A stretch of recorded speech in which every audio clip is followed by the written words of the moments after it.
The husband hired a maid who looked exactly like his wife, but the truth they discovered later turned their lives upside down. Subscribe and comment where you're watching this video from. The sun rose lazily over the suburban neighborhood, casting a warm golden hue across the pristine lawn of the Harwood residence. Inside the two-story colonial house at the end of Willow Court, the day was beginning like any other. The rhythmic clatter of cereal bowls, the chatter of two children arguing over who would sit by the window, and the low hum of classical music playing in the background set the tone of normalcy. At the head of the kitchen island, Naomi stirred a spoon through her coffee absent-mindedly, watching her children with the quiet pride only a mother could wear. Sophia, the elder of the two, with tightly coiled curls and her mother's expressive eyes, jabbed at her younger brother with a spoon. Miles, 6 years old and full of energy that even sleep couldn't fully subdue, retaliated with a grin and a handful of cereal. Their laughter echoed in the kitchen, bouncing off the white marble countertops and brushed brass fixtures. Naomi smiled, but her gaze drifted out the window to the garden beyond, where a storm of landscaping deadlines loomed like a gray cloud. James entered the kitchen in his usual composed manner, dressed impeccably in a navy suit despite the fact that he would be working from home that day. His tie was already knotted, and his polished shoes tapped lightly against the tile. He leaned in to kiss Naomi's cheek, who met his lips with a distracted smile. "Big week ahead," she murmured, brushing a strand of hair behind her ear. He nodded, pouring himself a cup of coffee. "The Linwood project?" She exhaled slowly. "Final presentations start next week. I'll be on site most of the time. I need someone in the house, just until things calm down." James glanced toward the children. "You mean like a nanny?" Naomi shook her head. "No, just someone to help with the housework. Cooking, cleaning, getting the kids from school if I'm running late. I've already vetted a few agencies." James looked skeptical for a moment, then relented. "All right. Just make sure they're thoroughly screened." "I will. This isn't the first time I've handled hiring someone." "Didn't mean it like that," he said gently. "I trust your judgment." By the following afternoon, Naomi had arranged everything. The agency she chose was reputable, exclusive, and claimed to only send candidates with clean backgrounds and years of experience. They would handle the background checks and references. All she needed to do was confirm the interview. The appointment was set for Thursday morning. Naomi barely gave it another thought, too consumed with floor plans and irrigation schedules to dwell on the logistics. Thursday came swiftly. The morning passed in a blur of email replies and last-minute lunchbox preparations. By the time the doorbell rang, Naomi was upstairs reviewing a sample contract. James, on a break between conference calls, moved to open the door, expecting a polite middle-aged woman in a uniform. Instead, he stood frozen. The woman on the doorstep smiled warmly, holding a modest duffel bag and a folder neatly labeled Lee A.M. She wore the standard domestic uniform, gray slacks, a fitted blouse, but it wasn't her outfit that unsettled him. It was her face. James blinked, thinking his eyes were playing tricks on him. She looked exactly like Naomi. Not similar, not a little like her, exactly. The same almond-shaped eyes, the same rich brown skin with a honeyed undertone, the same slight tilt to her smile. Even the tiny beauty mark beneath her left eye, Naomi's mark, was there. His mind scrambled for logic. A prank? A doppelganger? Some elaborate mix-up? "Mr. Harwood?" the woman said, her voice soft and familiar. He stepped back involuntarily. Yes, you must be..." "Leah?" "Leah. with Juana. Her eyes darted past him into the house, and for a moment there was something unreadable in them, an alertness, a flicker of recognition that shouldn't have been there. Upstairs, Naomi heard the exchange and called down, "Is that the housekeeper?" James didn't respond. Naomi descended the stairs and stopped halfway as she caught sight of the figure standing at the threshold. The folder she had been holding slipped from her fingers and hit the floor with a muffled slap. Her knees went weak, and she gripped the banister for support. She stared at the woman, this mirror version of herself with wide, unblinking eyes. Her breath caught in her throat, her heart pounded furiously. Sophia and Miles came running at the sound of the folder dropping, and when they saw the woman at the door, both children froze. Then, almost in unison, they exclaimed, "Mommy?" Leah flinched as if struck. Her hands gripped the folder tighter. "I think there's a mistake," she whispered. Naomi found her voice at last, though it trembled. "Who are you?" The woman looked between them, her face pale now. "I'm here for the housekeeping position. The agency sent me. My name is Leah Morris." James stepped aside, his brain telling him to shut the door and call the agency. But his instincts, something deeper, told him not to. Naomi slowly descended the rest of the stairs. Standing directly in front of the woman now, she could see every detail. Same nose, same cheekbones, same scar above the brow. Hers was from a childhood fall against a coffee table. Her mother used to say it gave her character. How could this woman have that scar? For a long, pregnant silence, no one spoke. Then James cleared his throat. "Come in, please." Naomi turned to him sharply, eyes wide with protest, but he gently placed a hand on her shoulder. "Just for a moment. We need answers." Leah stepped inside hesitantly, her footsteps silent on the polished hardwood floor. The children peered around the corner, whispering to each other. Sophia, ever the observer, seemed to sense the tension and took her brother's hand. Naomi sat down on the edge of the sofa, as though any sudden movement might shatter the illusion, or whatever this was. James offered Leah a chair, which she took, perching on the edge as if ready to flee. "The agency told me the family was looking for help with housework," Leah began. I didn't expect." She stopped, voice trembling. "Have you seen me before?" Naomi asked. "No," Leah said quickly. Too quickly. James looked between them. "You look exactly like her," he said quietly. "I know." They stared at each other, the air thick with disbelief. Naomi was no longer afraid. She was angry. Angry at the invasion, at the confusion, at the chaos rippling through her carefully structured world.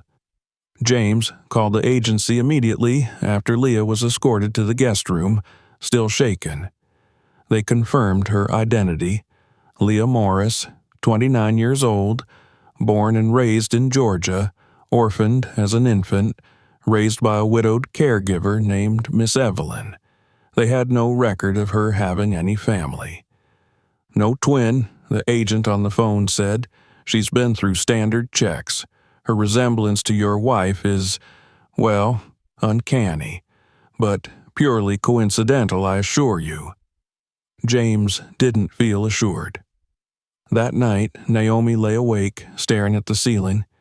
She couldn't stop thinking about Leah's face, about the scar, the birthmark, the way her smile curved just so, and her voice. It wasn't identical, but it had the same musical undertone. Coincidence didn't cover this. Coincidence didn't leave your children calling another woman Mommy. She rose before dawn, walked into the guest room, and watched Leah sleep. And for a moment, Naomi felt as though she were staring at herself from a life that had never been lived. As morning broke over the Harwood household, the air was different, tighter. The children were quieter, watching the adults for cues. James didn't make his usual coffee. Naomi didn't touch her toast. Leah emerged from the guest room looking exhausted, her eyes red, but she offered to help with breakfast anyway. Naomi didn't respond. She couldn't. The storm hadn't hit yet, but something deep inside Naomi whispered it was coming. The days that followed passed in a strange, fragile stillness. The Harwood household, once filled with rhythm and routine, now moved through each moment with an unnatural hesitation, like dancers unsure of the next step. Leah had been given the guest room on the second floor, down the hall from the children, but no one treated her quite like a guest, and certainly not like a maid. Naomi couldn't bring herself to assign her chores, and James made no mention of the arrangement at all. Leah drifted quietly through the house, offering help where she could, though her hands often paused in mid-action, as if unsure whether she was allowed to touch the space around her. Naomi watched her constantly, though not always openly. In stolen glances through mirrors, from the reflection in glass cabinets, or through the cracks of half-open doors. She memorized the way Leah turned her head when she was spoken to, how her eyebrows arched just a fraction before she answered a question, the way she leaned slightly forward when listening. These weren't just habits, they were her habits, the same gestures Naomi had seen in herself for years. And yet, it was more than mimicry. It was as though her very essence had been poured into another vessel.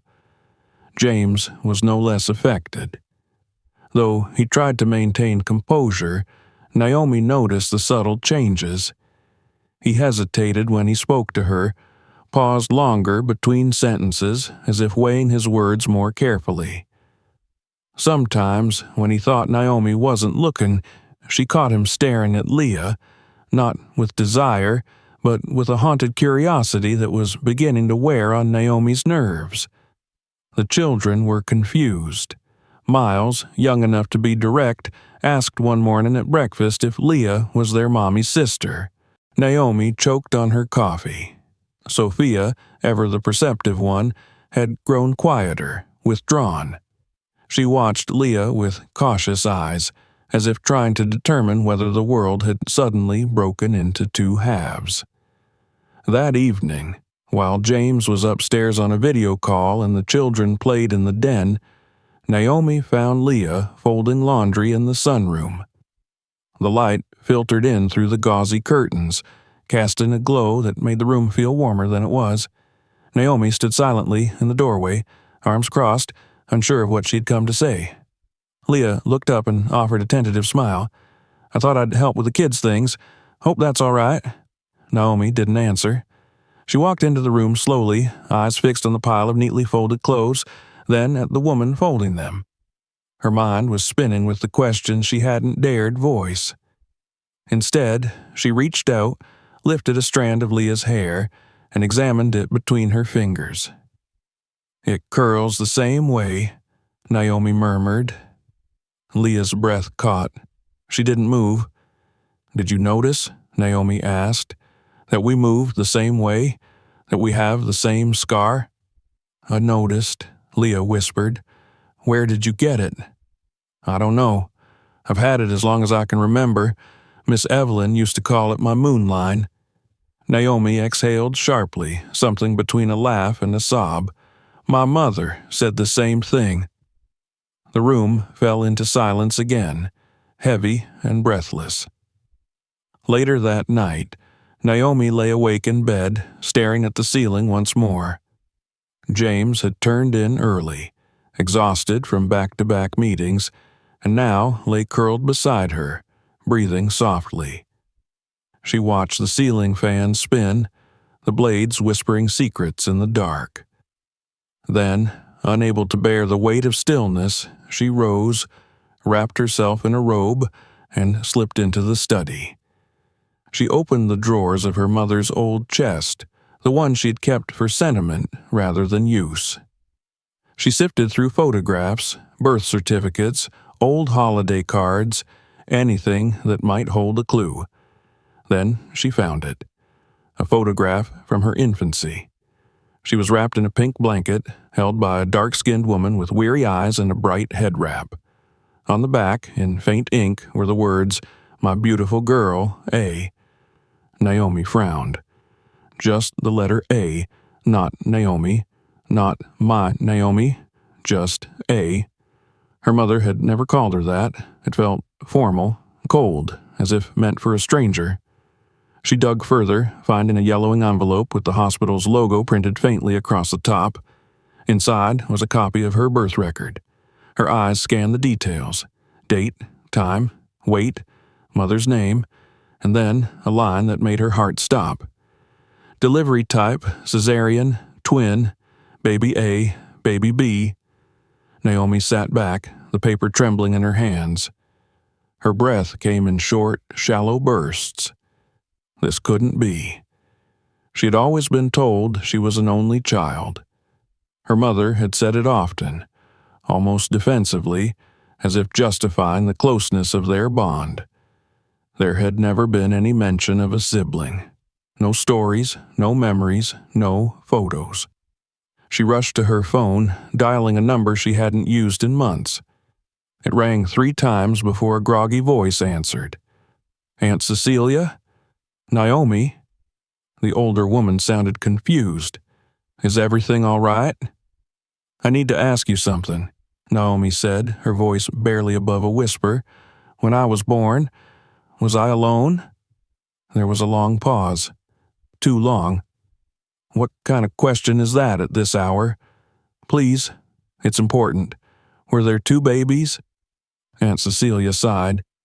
"Your mother was very private about that time, but I remember she was in the hospital longer than expected, and I heard rumors, the kind of things no one talks about. She nearly died, you know, lost too much blood, and someone whispered that there was another baby, but the baby didn't make it." Naomi's grip tightened on the phone. "Are you sure? Did anyone ever confirm that?" "No, and I stopped asking. Your mother got angry whenever I brought it up, said it was just gossip." Naomi ended the call with a hollow thank you. Her legs felt unsteady as she stood. She walked to the mirror over the fireplace and stared at her reflection. Except it wasn't just her reflection anymore. She was beginning to see 2 faces where once there had only been one. The next morning, she told James she needed a day off from everything. From work, from planning, from pretending this wasn't unraveling their lives. He nodded without question, pressing a kiss to her temple and watching her leave with concern he didn't voice. Naomi drove without music, her hands clenched tightly on the wheel.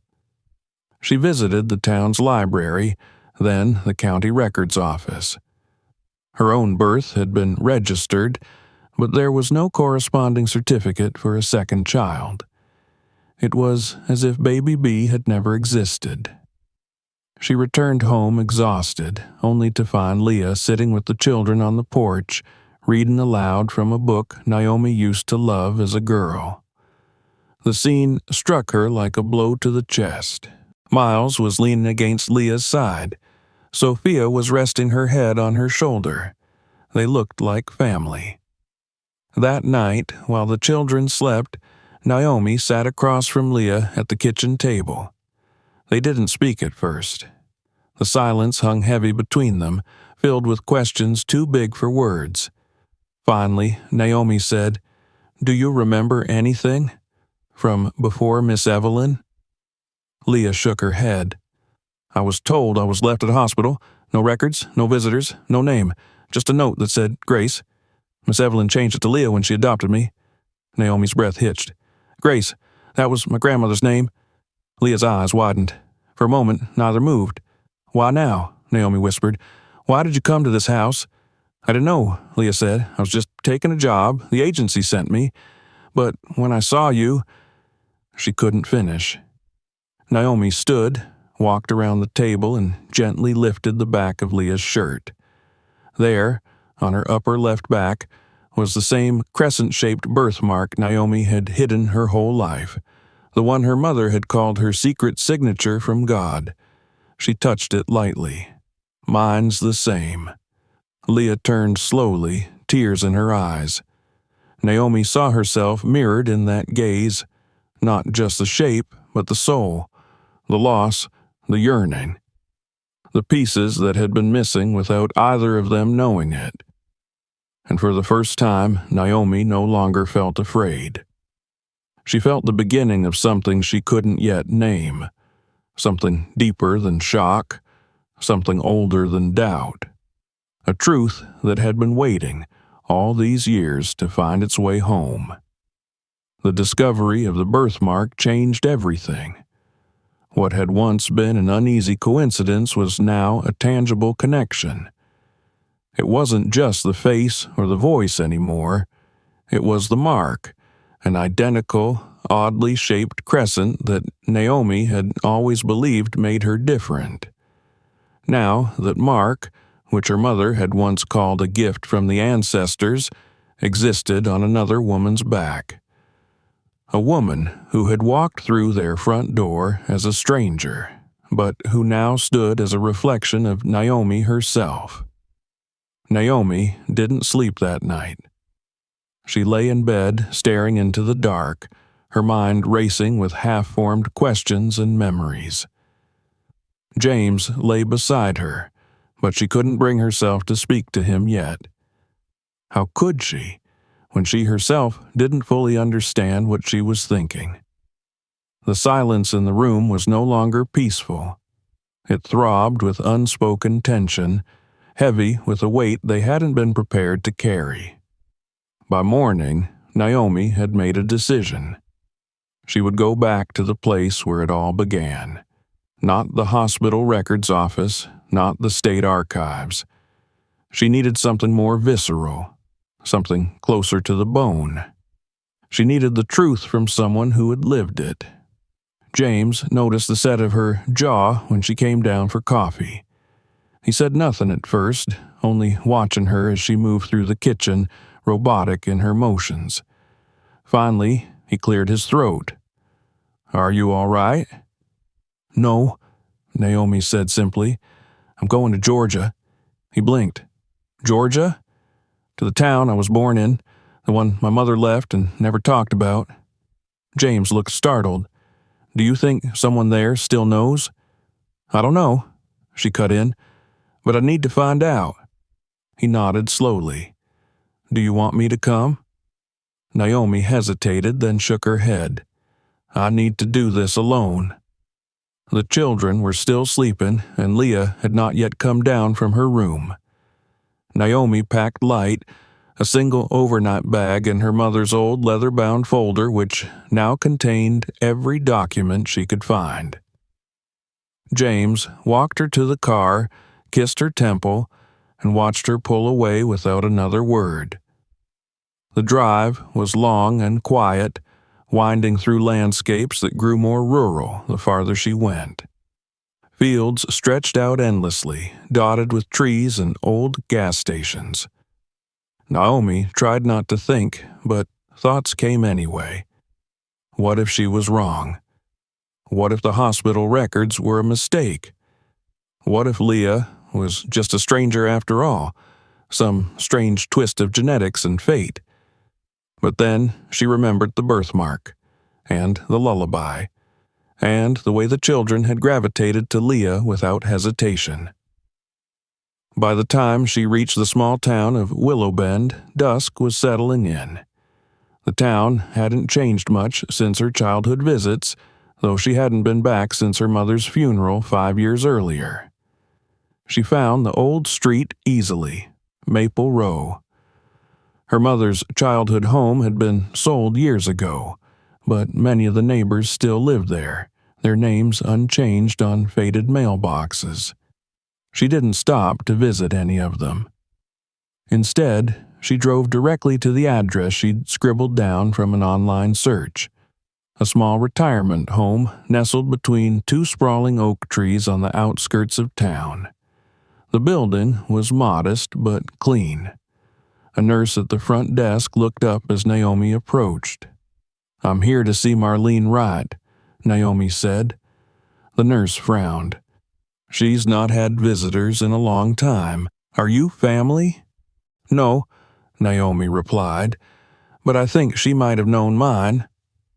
The nurse led her down a corridor lined with framed quilts and photographs of the town in sepia tones. They stopped outside a room where the door was slightly ajar. Inside, an elderly woman sat by the window, knitting something Naomi couldn't make out.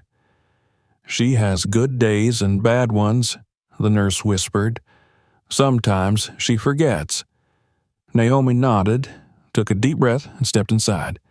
Marlene Wright looked up slowly, her cloudy eyes narrowing as she took in Naomi's face. For a moment, the two women simply stared at each other. "You look like her," the old woman murmured. "Like who?" "Your mama. Not in the eyes. The eyes are different. But the face, yes." Naomi stepped closer. "Did you work at Willow Bend General Hospital in 1989? Marlene blinked slowly. "I was a nurse, night shift. I worked the maternity wing." Naomi reached into her bag and pulled out the birth record. She unfolded it carefully and placed it on the woman's lap. "Do you remember this?" The old woman stared at it for a long time. Then her hands began to tremble.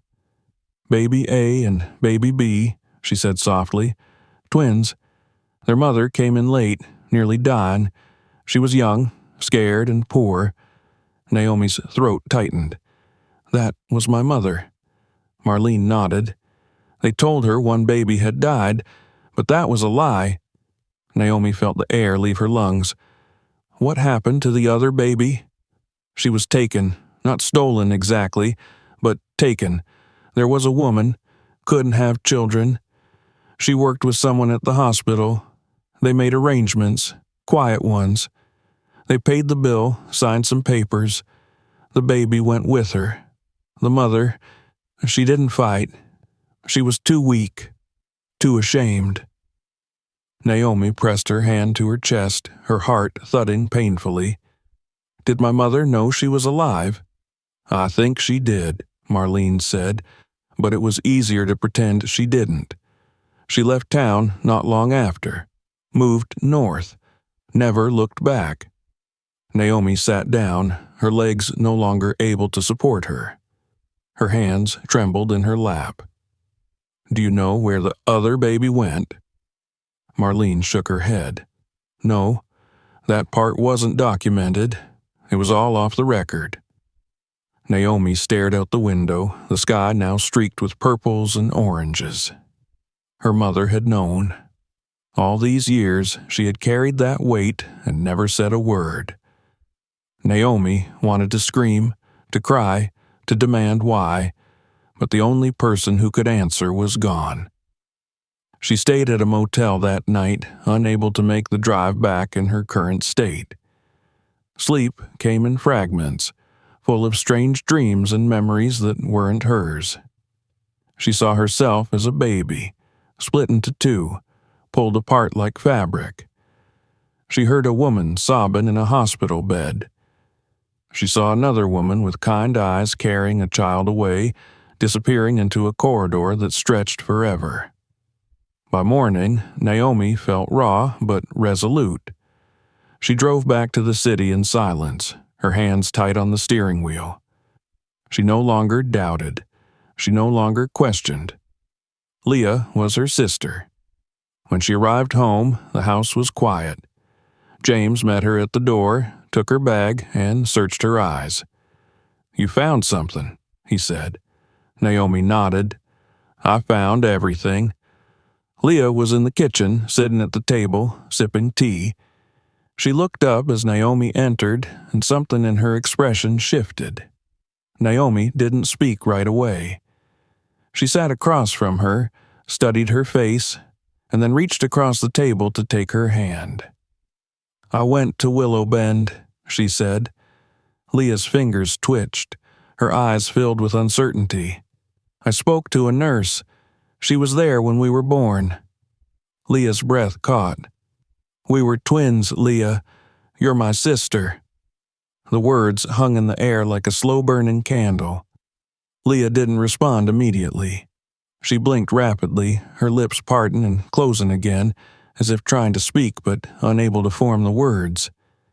"I always wondered," she whispered at last, "why I felt misplaced, why I had dreams of places I'd never been." Naomi tightened her grip. "Because you weren't misplaced. You were taken, and now you're home." Tears spilled down Leah's cheeks, silent and unrestrained. Naomi stood, walked around the table, and wrapped her arms around the woman who was no longer a stranger. "I've spent my whole life believing I was alone," Naomi murmured, "but I'm not. Not anymore." In the hallway, James stood quietly, watching. He didn't move, didn't interrupt. He simply turned away, his eyes shining, and gave them the moment they were never allowed to have. Something broken had begun to heal. Something stolen had begun to return. And though the road ahead was still uncertain, for the first time since Leah had arrived, the weight in Naomi's chest began to lift. The next morning began with a stillness unlike any Naomi had ever felt in that house. The air seemed to hum with something invisible but undeniable, a presence, a weight, a certainty, the kind that shifts the soul. She had told Leah everything the night before, and the two had clung to each other in the kitchen as if afraid the truth might slip away. But now, with sunlight streaming through the windows and the children stirring upstairs, Naomi felt the pull of the next step. The past was no longer buried. It had surfaced, fragmented and weathered, and demanded to be seen through to the end. James greeted her quietly when she entered the kitchen. He was at the stove, making scrambled eggs, though his movements were slower than usual. Naomi poured herself a cup of coffee and leaned against the counter, watching him. "Did she sleep?" he asked without looking up. Naomi nodded. Eventually, "She okay?" "I think so. We both are." He turned then, his eyes searching hers. "I don't know what to say about any of this." "You don't have to," Naomi replied. "It's not something we can make sense of. It just is." There was a knock at the door before either could say more. Naomi glanced at the clock.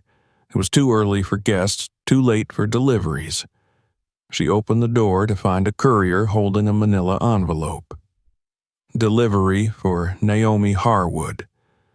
She signed quickly, confused, and opened the envelope on the spot. Inside were copies of her request to the state health department for her original birth documents. She hadn't expected them to respond so soon. Her hands trembled slightly as she pulled out the contents and flipped through the paperwork. There it was again. Her birth certificate. Hospital records. But this time, something new had been included. A handwritten intake form from the hospital's archival department with a small, faded note at the bottom. Twin delivery, baby A, Naomi Grace. Baby B, unnamed. Transferred to foster custody same day. No official adoption registered. Contact records destroyed in 1993 fire. Naomi stood frozen. Her mind reeled at the date. 1993. That was the year her mother had gone through a breakdown and stopped working. Naomi had always thought it was grief from losing her grandmother, but maybe it had been guilt. Maybe she had finally realized the truth couldn't stay buried.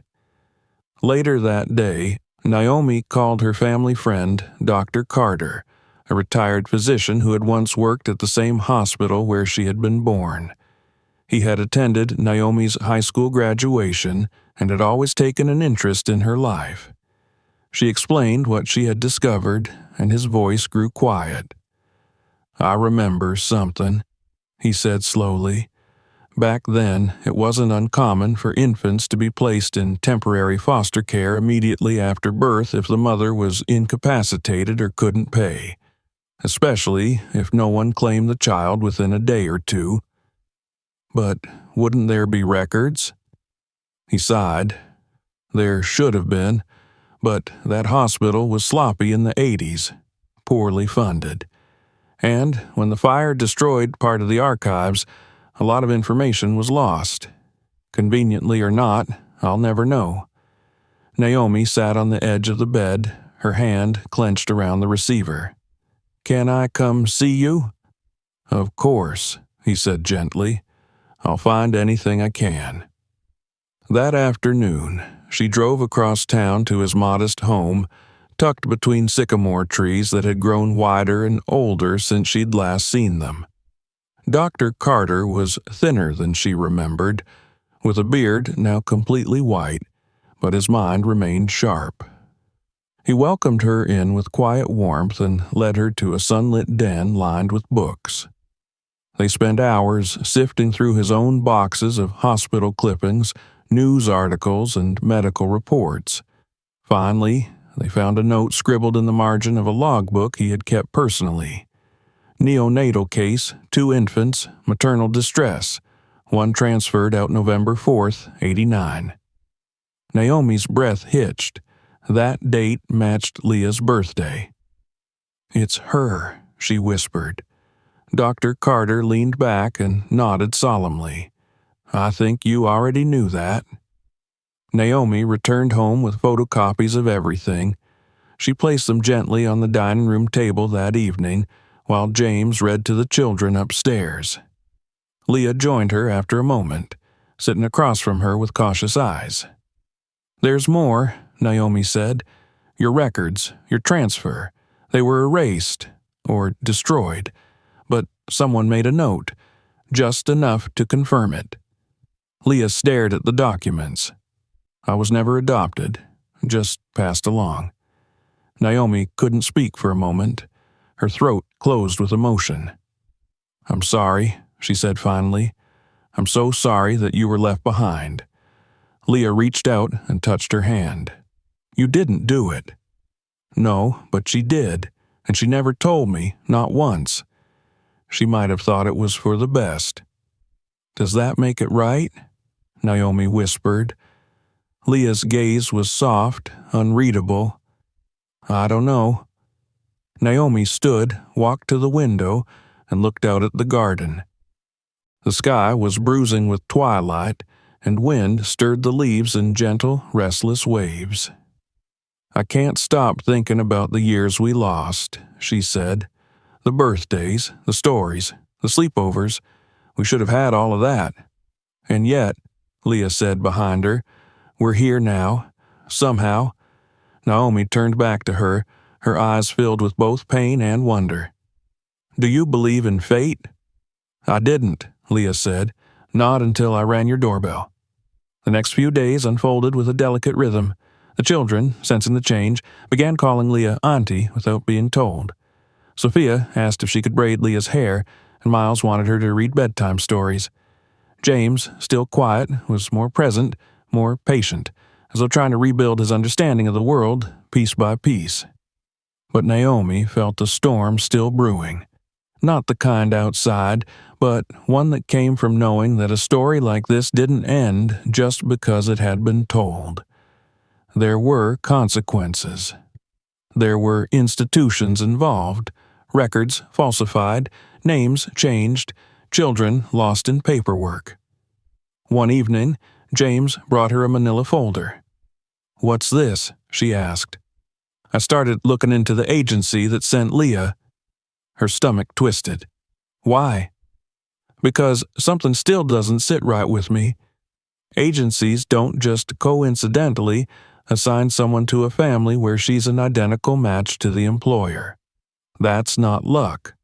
That's design." Naomi sat down, unfolding the documents. There were articles clipped from online forums, legal filings, even a complaint lodged by a former employee.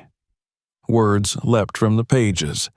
Identity mismatch, falsified employment history, manipulated placements, quiet investigations. James pointed to a line in one report. This woman here, she was sent to work as a caretaker for a family. Turned out she was the biological daughter the mother had given up for adoption 30 years earlier. Different agency, but same network. Naomi felt her pulse quicken. So this could have been orchestrated? James nodded. I don't think they knew everything, but they knew enough.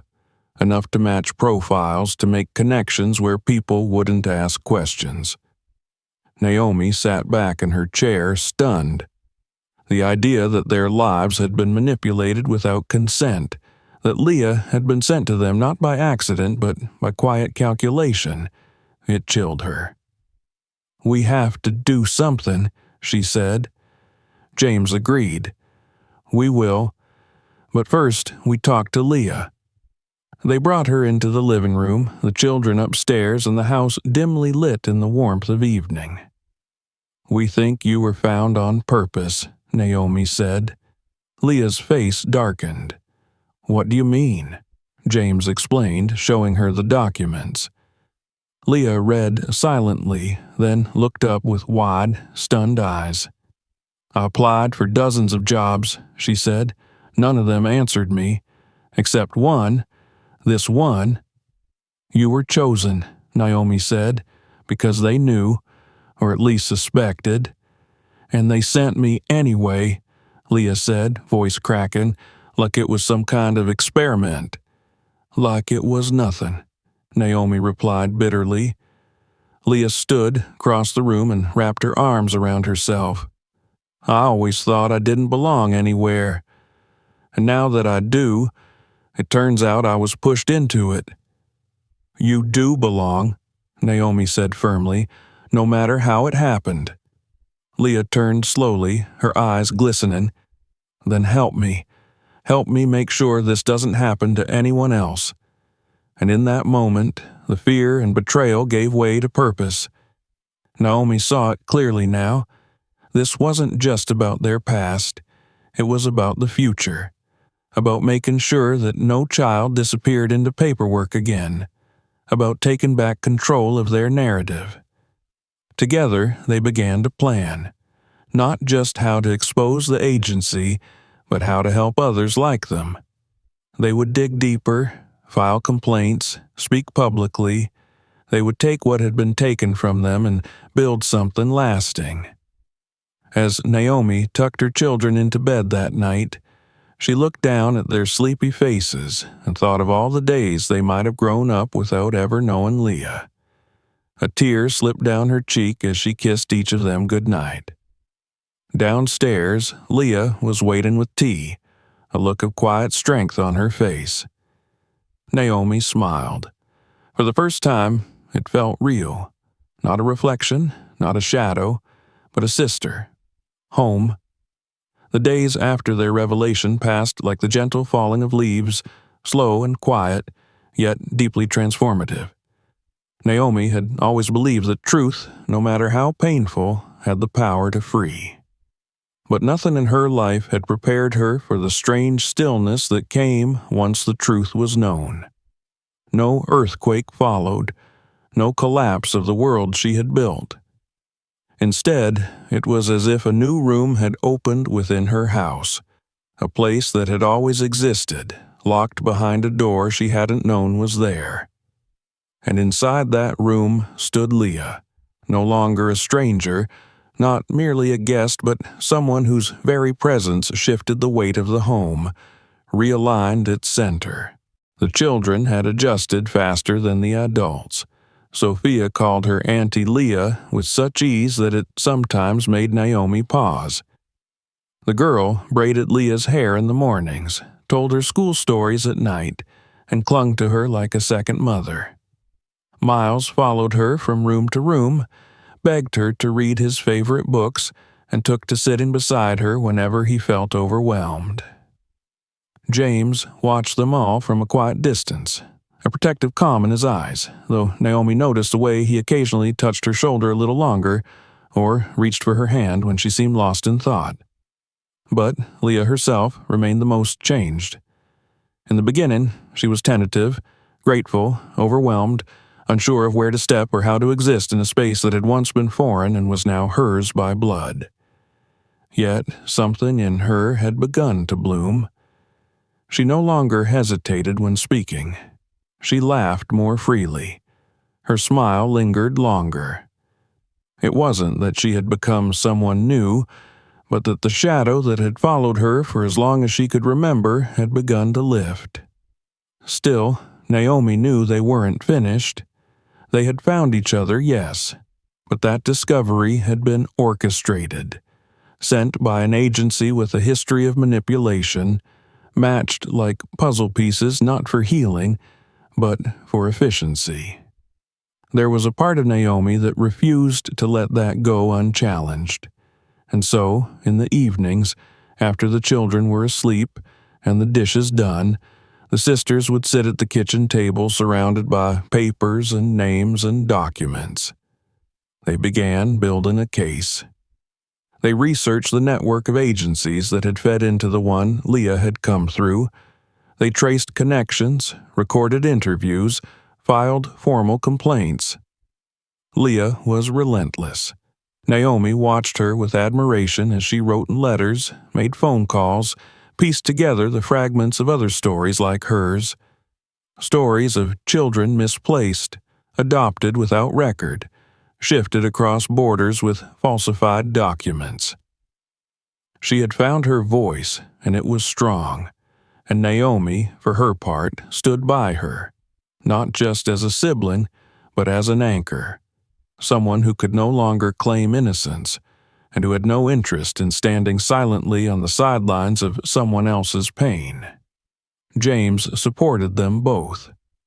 He offered his legal expertise, helping draft formal correspondence and navigate the dense bureaucracy of the state's family services.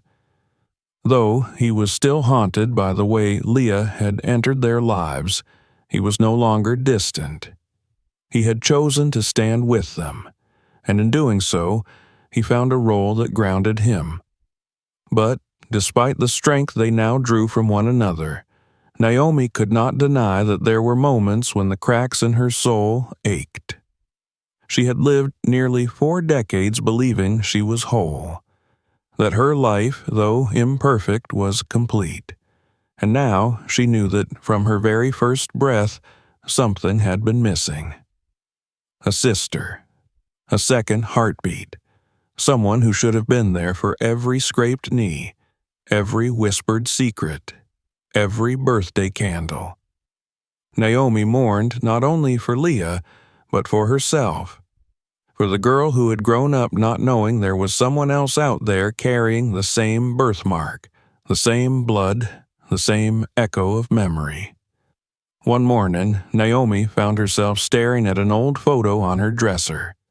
It was a picture of her as a toddler, sitting on her mother's lap, both of them smiling. For years, she had thought of it as a perfect moment. Now, it felt like a lie. Not because the smile was false, but because there should have been 2 little girls in that picture. 2 daughters, not one. And her mother, how could she have hidden this for so long? Naomi still remembered the last time she had spoken to her mother before she passed. It had been brief, strained. Her mother had refused to talk about the past, dismissing questions with tired laughter and weary eyes. Naomi had assumed it was grief or pride, or perhaps the creeping confusion of age. But now she saw it differently. It had been shame. Her mother had known, and she had chosen silence. That evening, Naomi sat with Leah in the garden. The late spring air was warm, fragrant with lavender and mint. They had planted the herbs together the previous weekend, and the garden had become their shared sanctuary. "Do you ever think about what might have been?" Naomi asked. Leah looked up from the pruning shears in her lap. "All the time." Naomi nodded.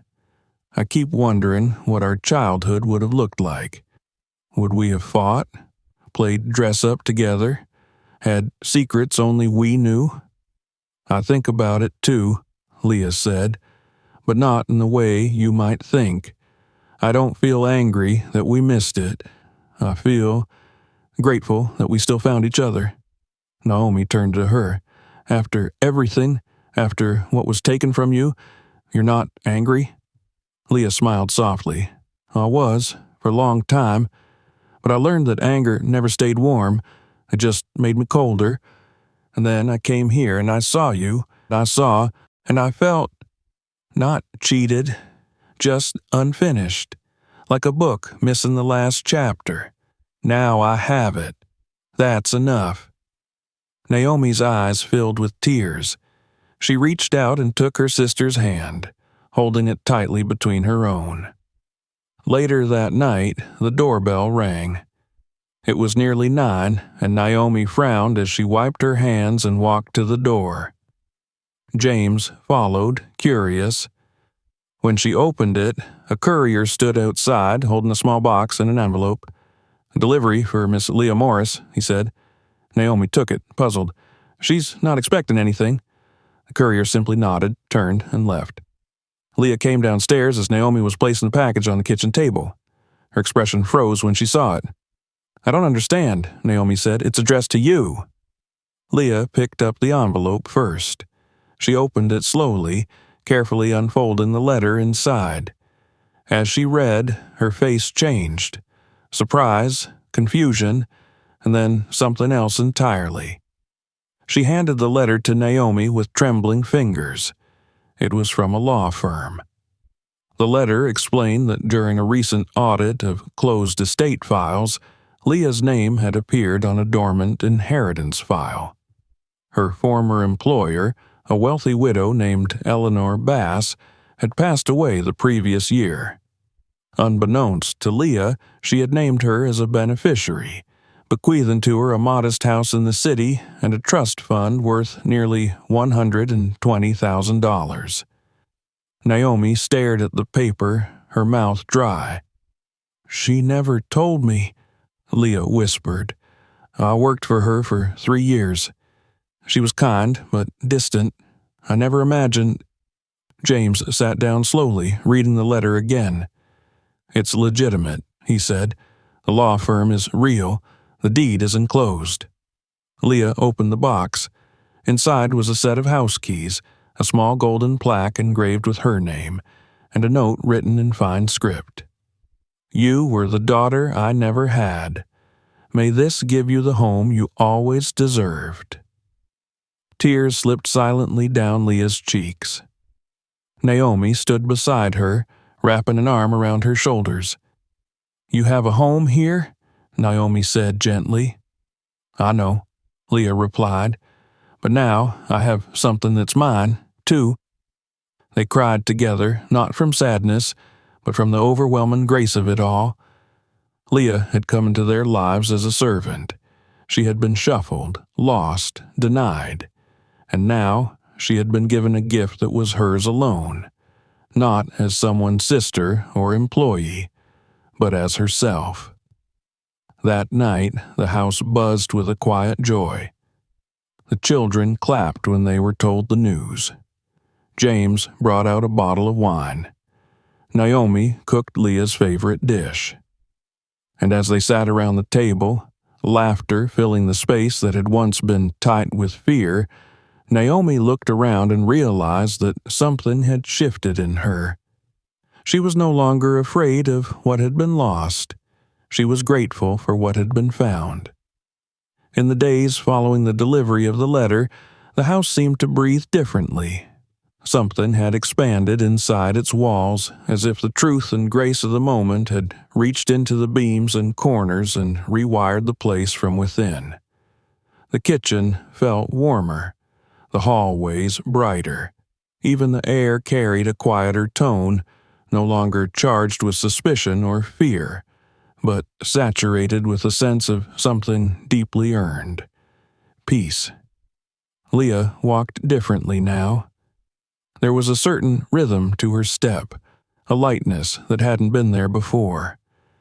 It wasn't wealth that changed her, though the inheritance had stunned her to the core, but the confirmation that someone in this world had seen her, had valued her not for what she could clean or carry, not for her quietness or patience, but for who she was, for the girl she had been, the woman she had become. The golden plaque bearing her name, now sitting on the mantel next to the children's framed artwork, seemed to tell a story of redemption that didn't need many words. Naomi found herself watching her sister with an unfamiliar kind of awe. She had known women who had clawed their way through injustice, who had fought for their place at the table. But Leah was different. Leah had been forgotten by systems, erased from paperwork, passed from home to home like something borrowed and never returned. And yet, she had emerged with grace, not bitterness. She had been forced into silence, and now she was speaking, not with a shout, but with the quiet conviction of someone who had nothing left to prove. The house Leah inherited sat on a narrow street nestled between overgrown hedges and wrought iron fences, the kind of place people passed without noticing.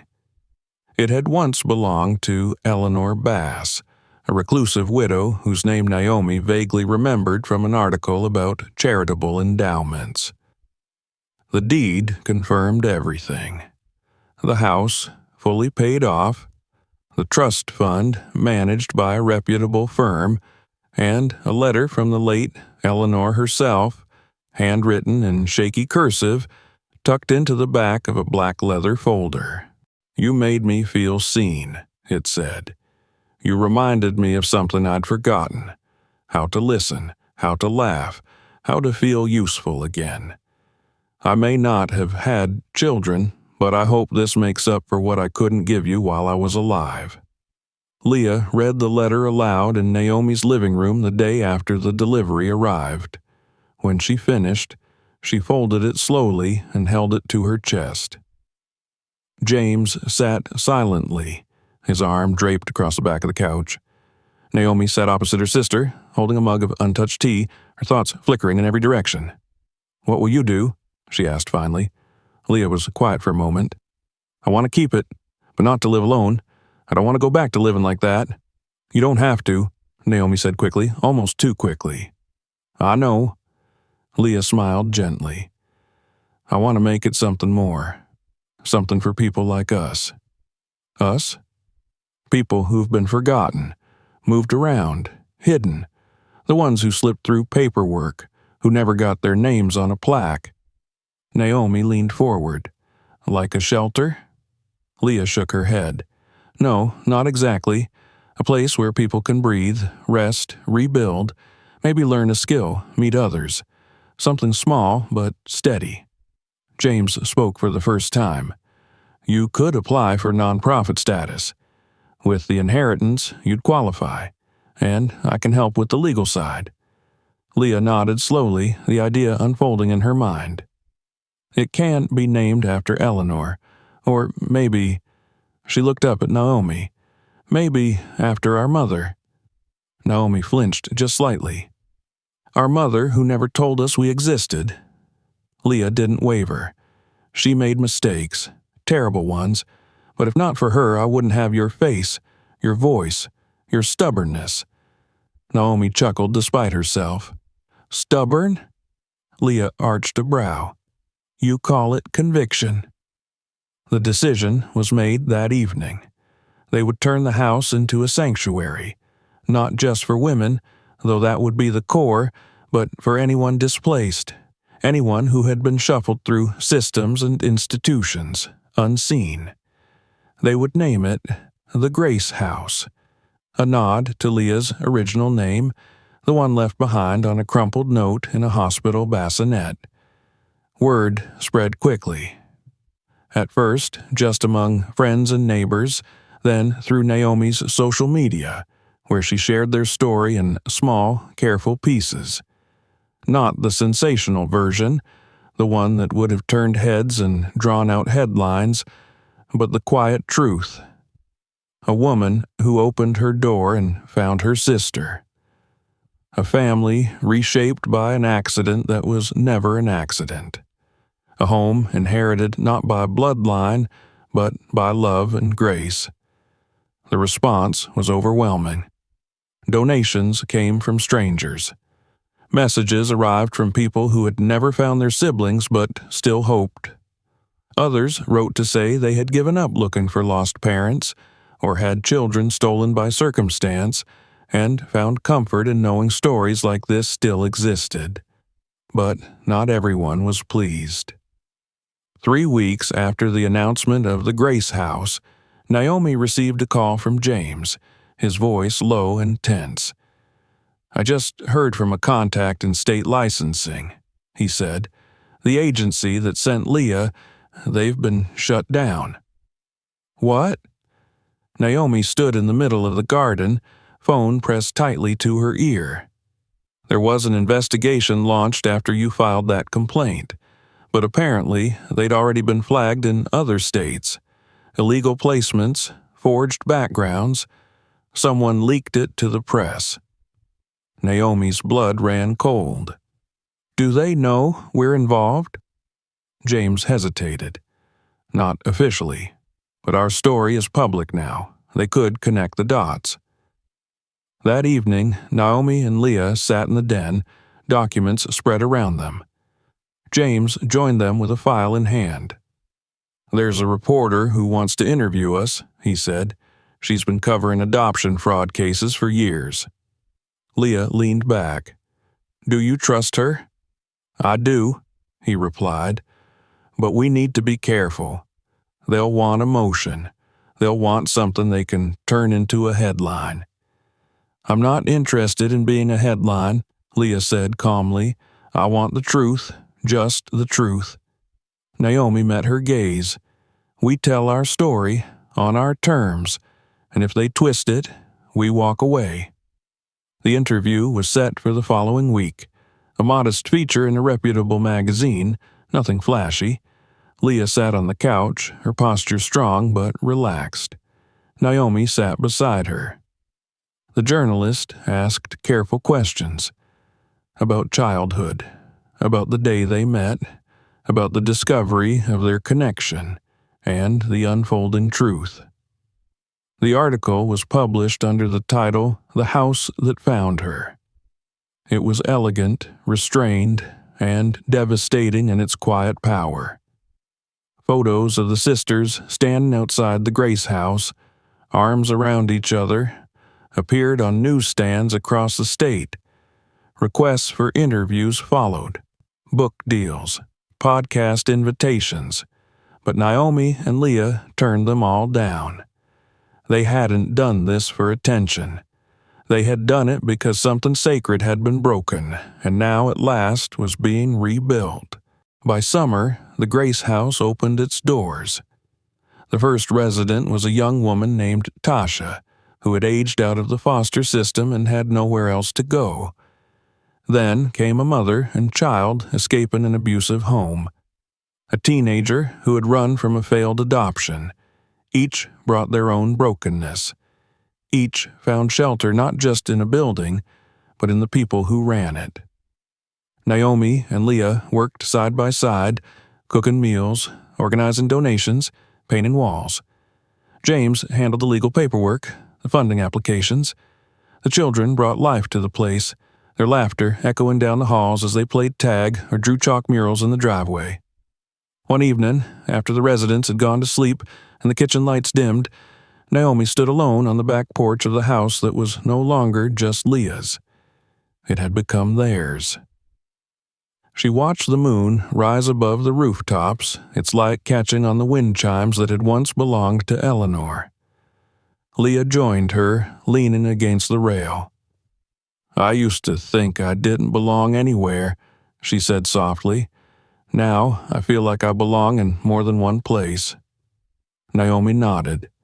"You belong everywhere you're loved." The wind picked up gently, rustling the leaves. The house behind them glowed with warm light. And in that moment, Naomi felt something she hadn't dared to believe in for a long time. Not just closure, not just purpose, but the rare, holy feeling of home restored. Whatever had been taken from them at birth had not vanished. It had simply waited. And now it had come back whole. By the end of summer, the Grace house had grown beyond even Naomi and Leah's quietest hopes. What had begun as a tribute, a miracle, a reclamation of dignity and home, had evolved into something living. Not just a shelter, not just a space with walls and furniture and smiling volunteers, but a haven stitched together with story and survival. It had taken on a soul of its own. It pulsed with the footsteps of women and children who came through its door carrying invisible bruises and left with something like breath in their lungs again. Naomi, who had once viewed charity work with the distant admiration of someone too busy to truly participate, now woke each morning with the call of purpose humming just behind her ribs. And Leah had become the house's center, its quiet heartbeat. The woman who had arrived in their lives with nothing but a duffel bag and an apologetic smile was now the most rooted of them all. It was a strange and humbling reversal. Naomi had spent her life believing she was the foundation, the anchor, and the one who knew who she was. But it turned out that knowing yourself and knowing your whole story were two very different things. Leah had never known hers, yet now, in the curve of her voice and the way she moved through the house with ease, she seemed not only sure of her place, but determined to build one for others. Naomi had always prided herself on control, clarity, excellence, but there was something in her sister's quiet resilience that humbled her daily. Leah didn't just speak hope, she made space for it. And Naomi, for the first time, didn't need to lead. She was content to walk beside. Their bond had grown not with intensity but with depth. There were no declarations, no dramatic breakthroughs, just the steady layering of shared days. Teaching Miles how to ride a bike in the back lot, curling Sophia's hair for school picture day, falling asleep on the couch during late-night planning meetings, arguing over grocery lists and nonprofit bylaws, learning the rhythm of each other's silences, the ordinary dailiness of family. It was, Naomi often thought, the truest miracle of all. Not that they had found each other, but that they had managed to become something real in the process. James had found his own kind of peace as well. He no longer moved through the days with the strained caution of a man trying to understand something unexplainable. He had watched Leah integrate into their lives not like a guest, but like someone who had always been meant to be there. He had made room without ever making a show of it. He handled the finances, the legal structure, the scheduling. He laughed more now. He kissed Naomi's cheek more frequently, and when their eyes met across the room, there was a kind of knowing there, of everything they'd weathered, everything they still might.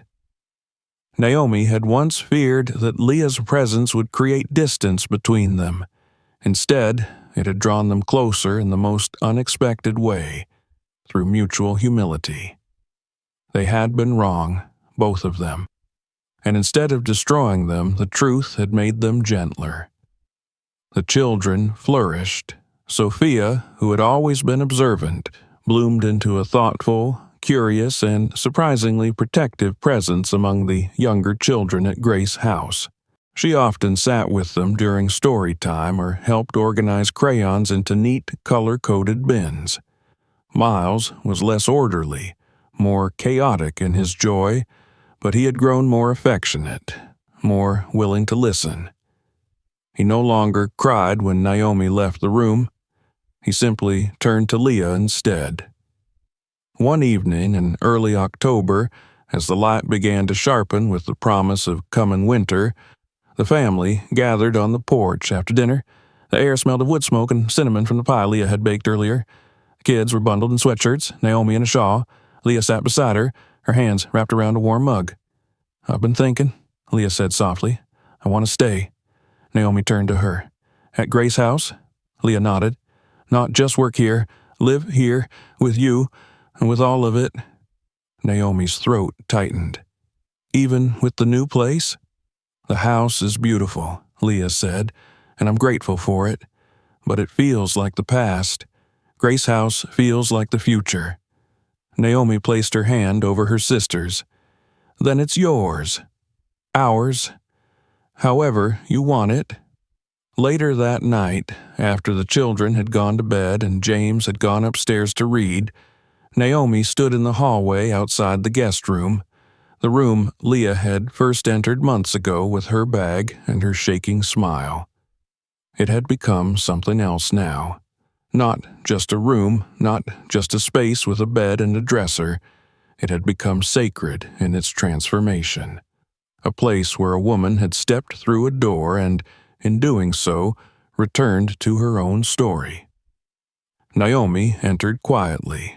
On the dresser sat a small framed photo, one of her and Leah with the children, arms slung around each other, laughing so hard they were nearly blurred. Beside it was the golden plaque from Eleanor, polished to a shine.